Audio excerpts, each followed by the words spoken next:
Viewers আসসালামু আলাইকুম। আপনাদের মাঝে নতুন একটা ভিডিও নিয়ে হাজির হলাম। আজকের মূল টপিকটা হচ্ছে যে কবুতর কেন ডিমে তা দেয় না।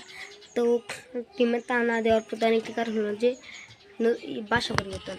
যেমন আপনার এই বাসায় ডিম দিল, আপনি অন্য বাসায় নিয়ে দিলেন, সে কবুতর কখনোই ডিমে তা দিতে চাইবে না। আর দ্বিতীয় কারণ হলো যে এলো ভয় পাওয়া। যেমন আপনার বাড়ির আপনার ফার্মের সামনে বিড়াল, ইঁদুর, কুকুর হামলা করে, ভয় পাওয়া। ভয় পাইলে কখনোই ডিমে তা দিতে চাইবে না। তৃতীয় কারণ হলো যে নতুন নতুন ডিম দেওয়া। নতুন ডিম দিলে সে অভিজ্ঞ নয় ডিমে তা দেওয়া।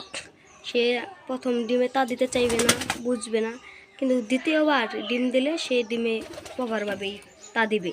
আর চতুর্থ কারণ হলো যে কবুতরে ক্যালসিয়াম, ভিটামিন ভালোভাবে না থাকা, ভালো খাবার না দেওয়া।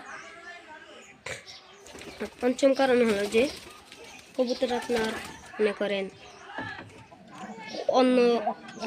অচেনা মানুষ এসা সামনে ঘোরাঘুরি করলে ভয় পায়। আর সপ্তম কারণটি হলো যে আপনার কবুতরের ফার্মে এসে শুধু ফুচ্ছি পারবেন, তারপরে কবুতরের ডিম বসে থাকবো, তখন করবেন, হাত দিবেন, তারপর লাইট দেওয়া দেখবেন, সেই কারণে সে ডিমে তা দিবে না, সে ভয় পাবে। তাই আপনাদের কাছে আমার অনুরোধ, এই 7টি কারণ যে বললাম, কেউ 7 কারণের মুখোমুখি হলে এই 7টি কারণ থেকে দূরে থাকে। আসসালামু আলাইকুম। আপনাদের মাঝ থেকে আমি বিদায় নিচ্ছি। দেখা হবে আরেকটি নতুন ভিডিওতে। আর আপনারা সকলে ভালো থাকেন।